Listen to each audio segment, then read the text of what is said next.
अस्सलाम वालेकुम। मैं हूं रेहान कनाडा से। उम्मीद है आप लोग सब खैर खैरियत से होंगे। आज हम बात थोड़ी सी अपने दिल की करेंगे। थोड़े से मेरे इमिग्रेशन से मुतालिक कुछ मैं आपको जेनरिक किस्म की बातें बताऊंगा, कोई टेक्निकल बातें नहीं होंगी। और उसके ऊपर मैं अपने मैं आपको मशवरे ही दे सकता हूं, और मैं उम्मीद करता हूं कि आपको शायद मेरे दिए हुए मशवरे थोड़े से आपको अच्छे लगेंगे, पसंद आएंगे। तो हम बात करेंगे आजकल जो पूरे इमिग्रेशन के हालात हुए हैं इस वक्त, खास तौर पे कनाडा में। आपको देखा आपने जैसे ओवरनाइट सारी चीजें चेंज होना शुरू हो गई हैं, और इमिग्रेशन को लेकर बड़े सख्त किस्म के लॉज लगाए जा रहे हैं, और उनके ऊपर उनको रिस्ट्रिक्ट किया जा रहा है। और क्या नाम है इसका, आपको यानी कि डे बाय डे जो ना चीजें चेंज होती जा रही हैं। स्टूडेंट्स स्टडी परमिट को लेकर, वर्क परमिट को लेकर, एलएमआईओ को लेकर, और एक्सप्रेस एंट्रीज को लेकर। इसी तरीके से अगर आप पूरी दुनिया में इमिग्रेशन के हालात देखें तो अमेरिका तो था ही। अमेरिका में तो उनका डिफरेंट ही सिस्टम है और इतना आसान नहीं है जो आजकल वहां पर भी नया एक चक्कर शुरू हो गया E2B visa. I don't know, मैं उसके ऊपर रिसर्च करूंगा, फिर उसके ऊपर भी कोई वीडियो बनाने की कोशिश करूंगा कि वो आखिर है क्या, वो है किस बला का नाम। फिर साथ ही अगर आप देखें तो ऑस्ट्रेलिया तो पहले ही बहुत ज्यादा टाइट कर चुका था इमिग्रेंट्स के लिए। वो स्टूडेंट्स वो जो वहां पर जा रहे थे उनके लिए हालात बहुत मुश्किल हो रहे थे, और उनको भी वर्क परमिट मिलने के बाद जो है इमिग्रेशन के मामला में उनको जो है आगे जाके परेशानी हो रही थी। मेरे पास कई लोग सिडनी से जो है मैसेजेस भी आए थे, जो मेरे व्लॉग्स वगैरह देख रहे थे, जो कि मैं हालांकि छोटा सा यूट्यूबर हूँ, लेकिन अल्हम्दुलिल्लाह कुछ लोग देखते भी हैं। तो उन्होंने कई मशवरे मांगे कि यार हम कनाडा आना चाह रहे हैं, तो उनको मैं मशवरा देने की चाह ही रहा था कि यहाँ के हालात भी बिल्कुल चेंज हो गए। तो इसी तरीके से न्यूजीलैंड में भी यही हालात हैं, और आपका यानी कि यूके बहुत पहले ही बहुत ज्यादा टाइट कर चुका था। वो अब उनके यहाँ भी पॉलिसीज को बहुत लेकर जो है सख्ती की जा रही है। आयरलैंड और आपका यानी कि जो इमिग्रेंट कंट्रीज हैं इस वक्त दुनिया के अंदर, यूरोपियन कंट्रीज हैं, उसके अंदर जर्मनी वगैरह सब लोग, ये देखें ऑल ऑफ अ सडन क्या होता है कि मैं आपको बताऊं कि अगर एक कंट्री स्टेप उठाती है ना कि भाई इमिग्रेशन को थोड़ा सा टाइटन अप किया जाए, कि उनको अब ये जो बहुत ज्यादा ये लोग भर लेते हैं अचानक से, और अचानक से नहीं होता, ये इनके पास पूरा प्लान होता है, और ये जब सम टाइम क्या होता है इनकी मिस कैलकुलेशन हो जाती है। तो उसके बाद क्या होता है, एक कंट्री जो है वो स्टेप उठाती है कि यार अब थोड़ा सा इनको टाइट किया जाए, और थोड़ा सा अभी रिस्ट्रिक्ट किया जाए, और उसके बाद वो इमिग्रेशन के अंदर चेंजेस लाने शुरू करते हैं। वो बेसिकली मना तो नहीं करते, लेकिन वो अपने लॉस को इस तरीके से ले आते हैं, कुछ पॉइंट सिस्टम ऐसा लेकर आ जाते हैं कि आपको उस क्राइटेरिया तक पहुंचने के लिए जो ना बहुत वो मुश्किलात हो जाती हैं। और दूसरा आपको तरीका हमारे यहाँ क्या लोगों ने जो होता है कि भाई क्या विजिट वीजा लगवा दो, हम बस वहां पर पहुंच जाएंगे तो अपनी अपनी लाइफ को और अपनी चीजों को, अपने पेपर वर्क को चेंज कर लेंगे। तीसरा सिस्टम तो बहुत ही खतरनाक है, जो कि किसी भी तौर के ऊपर जो है वो आपको एडवाइजेबल नहीं होता। और मैं कभी भी रिकमेंड नहीं करता कि लोग जो बेचारे जो दूसरे रास्तों से आते हैं, जिसका नाम डंकी भी दिया जाता है, अभी मैं उसके ऊपर भी एक वीडियो करूंगा कि अमेरिका में जो जिस तरीके से पकड़ा गया तकरीबन 130 लोगों को, और उनको भी डिपोर्ट कर दिया गया।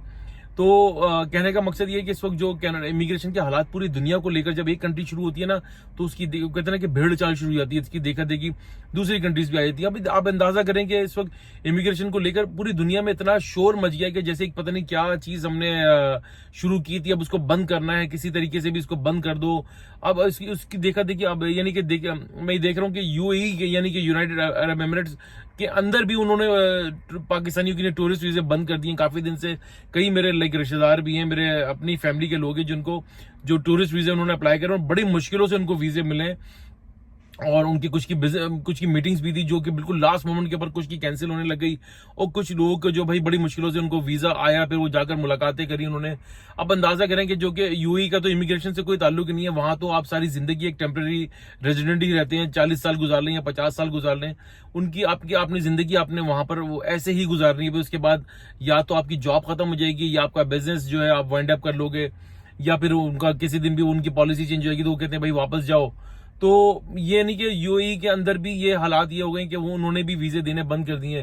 तो कहने का मकसद ये कि देखिए, हम अगर अब इसके लुब्बे लुबाब के ऊपर जाएं तो इस वक्त जो हालात क्या इमिग्रेशन के लेकर हो गए, मेरी एडवाइस ये है, मेरा मशवरा ये कि भाई इस वक्त दुनिया की जो बेस्ट इमिग्रेंट कंट्री है ना, जिसके लिए मैं यानी कि मैं रेकमेंड करता हूं हर बंदे को, वो है आपकी अपनी कंट्री। जिस कंट्री में अगर आप रह रहे हैं, जिस कंट्री में आप सेटल्ड हैं, और वहां पर एक अच्छा कमा रहे हैं, अपनी चीजों को मैनेज कर रहे हैं, चीजों यानी कि चीजों को मैनेज करना ये होता है कि अपने बिल्स, अपने अपने एक्सपेंसेस, अपने बच्चों की स्कूल की फीसेस, अपनी जो अदर एक्सपेंसेस है वो एक अच्छे तरीके से आपने अपने मीन्स अगर आपके पूरे हो रहे हैं तो मेरे ख्याल से आप अभी फिलहाल अपनी ही कंट्री में रहें और वहीं पर जो है बेटर अपॉर्चुनिटी की तरफ जाएं, उसको तलाश करें। मैं जानता हूं कि ये चीज बहुत मुश्किल है, कहना मेरे लिए तो आसान है क्योंकि मैं बाहर रहता हूँ।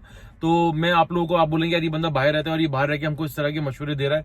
तो मैं हालात जो देख रहा हूँ ना, यकीन करें यहाँ पर भी जो स्टूडेंट्स यहाँ पर आए हुए हैं, जो वर्क परमिट के ऊपर आए हुए हैं, जो परमानेंट रेजिडेंसी के ऊपर भी आए हुए हैं, यहाँ पर चीजें इस कदर महंगी हो चुकी हैं कि आपकी सोच के मुताबिक, यानी कि आप बोलेंगे कि मैं एग्जैजुरेट कर रहा हूँ, आपका एक मिनिमम रेंट भी मैंने आपको बताया था यहाँ पर 1 बेडरूम का रेंट तकरीबन, अगर आप प्रॉपर 1 बेडरूम और 1 लिविंग रूम के साथ लेते हैं, वो तकरीबन $1600 के ऊपर चला गया एक नॉर्मल बिल्डिंग के अंदर, जिसके अंदर एसी की सर्विस भी प्रोवाइड नहीं होती, जिसके अंदर बस मेरे ख्याल से हीटिंग सिस्टम होता है। अदरवाइज आपको जब गर्मी यहाँ पे पड़ती है तो आपको अपना एक एसी, विंडो एसी लाना पड़ता है। तो यानी कि बताने का मकसद ये कि भाई आप अगर आप जिस कंट्री में हैं वहां पे चीजें आपकी मैनेज हो रही हैं, प्लीज मेरी एडवाइस ये है कि आप उसी वक्त वहाँ उन्हीं लाइक उन हालात को वहीं पर मैनेज करें और अपनी लाइफ को बेटर करने की कोशिश करें। हाँ, चीजें तलाश करते रहें, जो इनका सिस्टम है उसको फॉलो करें। कनाडा का जो पूरे वर्ल्ड ओवर एक सिस्टम है वो एक पॉइंट बेस्ड सिस्टम लेकर आते हैं, उसके अंदर अगर आप फॉल करते हैं तो आप वेल एंड गुड, आप उसके अंदर जाएं। उसके अलावा अगर आप सोचते हैं कि यार मैं विजिट वीजा ले लूंगा और मैं दूसरे तरीकों से यहां पर आ जाऊंगा, तो यकीन करें कि मेरा मशवरा और मेरी एडवाइस ये है कि बिग नो। बहुत मुश्किल चीजें हैं, बहुत आसान नहीं होता पेपर वर्क करना। आपको यहाँ पर आकर सबसे पहले एक वकील हायर करना पड़ता है, वो आपके ला महला, यकीन करें इतने खतरनाक किस्म के आपसे वो चार्जेस लेने शुरू करते हैं। आपकी जिंदगी एक घन चक्कर बन जाती है। फिर आपका घर, कैश की जॉब, यकीन करें कैश की जॉब में कहता हूं कि वो जो पुराने जमाने की स्लेवरी थी ना, उससे ज्यादा मुश्किल तरीन कैश की जॉब है, क्योंकि आपके पास स्टेटस नहीं होता। आप कैश की जॉब ढूंढते हैं। कैश की जॉब में आपको जो यहाँ पर एक स्टैंडर्ड सैलरी है $16.5 चल रही है, वो आपको आधे पैसे के ऊपर हायर करते हैं, $8-9-10 के ऊपर कैश करते हैं। 12-14 घंटे आपके साथ इतना इस्तेसाल किया जाता है कि आपके पास कोई चॉइस भी नहीं होती है। आप बोलते हैं यार मैं क्या करूं, 12-14 घंटे आपको, पर वो बोलते हैं कि अगर आप उससे थोड़ा सा आर्ग्यूमेंट करेंगे, वो बोलेगा ठीक है आप तो जाओ, मैं तो वैसे आपको रिस्क के ऊपर रखा हुआ है। तो ये चीजें जो है सोच समझ कर आप लोग करें, और अगर आने का ही प्लान है तो लीगल वे में आए और अपनी लाइफ को, जो कहते हैं ना कि जेपर्डी, मुश्किलात में ना डालें, अपने आप को जोखम में ना डालें। फैमिलीज के प्रेशर को मैं अपनी फैमिलीज को, अपनी जो उनकी जो वालिदैन है, बहन भाई हैं, छोटे बीवियां हैं, खुदारा अपने जो मर्द हजरात हैं उनको इतना प्रमोट ना करें, उनको इतना पुश ना करें कि भाई आप बाहर जाएं, बाहर जाकर ही हमारी जिंदगी बनेगी। थोड़ा यानी एक वक्त की या दो रोटी की जगह 1.5 रोटी या 1 रोटी खा लो, कम से कम अपनी फैमिली के साथ तो गुजारो। यहाँ आकर यकीन करें कि जिस तरीके से यहाँ पे शेयरिंग में लोग रह रहे हैं, एक कमरे में 8-8 लोग रह रहे हैं, बंक बेड्स लगाए हुए हैं, क्या हालात हैं। दुबई के हालात देख लें, वहां पर क्या वो बेड स्पेसिंग कहलाता है, यहाँ पे रूम शेयरिंग कहलाता है। वो एक अजीब, एक किचन है, एक वॉशरूम है, इसके अंदर 16 लोग रह रहे हैं। और यानी कि कोई जिंदगी तो नहीं हुई ना। ये तो मेरा तो मानना ही, मैं तो ये कहूंगा कि यार अगर आप यार पैसा ही मकसद है तो फिर ठीक है, आप लोग अपनी जिंदगी के रिस्क लें, लेकिन ये रिस्क मैं तो कम से कम एटलीस्ट एडवाइस नहीं करूंगा। आप बैठे, वेट एंड वॉच करें, चीजें चेंज होती हैं। ये पूरी यूरोपियन कंट्रीज और नॉर्थ अमेरिकन कंट्रीज, ये सब इमिग्रेंट के ऊपर ही बेस करती हैं। ये चीजें आज थोड़ी सी सख्ती हुई है, 4-6-8 महीने के बाद फिर ये रिलैक्सेशन आएगी, चीजें बेटर होना शुरू होंगी। फिर आप ट्राई करें और एक अच्छा रेगुलेटेड इमिग्रेशन कंसल्टेंट या एक अच्छा लॉयर को हायर करें, किसी एजेंटों के चक्कर में ना पड़े। ये सबसे ज्यादा खतरनाक लोग होते हैं, ये आपसे थोड़े थोड़े करके पैसे पूरे खा देते हैं और आपकी जिंदगी को जो ना आखिर में बर्बाद करके छोड़ देते हैं। आज का मेरा व्लॉग इसी टॉपिक के ऊपर था। उम्मीद है आपका आज का मेरा व्लॉग आपको पसंद आया होगा। वीडियो अच्छी लगी तो प्लीज भैया लाइक करें, सब्सक्राइब करें, बेल आइकन का बटन जरूर दबाइएगा, शेयर करना ना भूलिएगा। दुआ दीजिए, दुआ लीजिए, दुआओं में बड़ी ताकत है। सदका खैरात चैरिटी करते रहा कीजिए, ये आपको बड़ी बड़ी परेशानियों आफात से बचाती है। इंशाल्लाह ताला नेक्स्ट व्लॉग के साथ फिर हाजिर होंगे, तब तक के लिए अल्लाह हाफिज।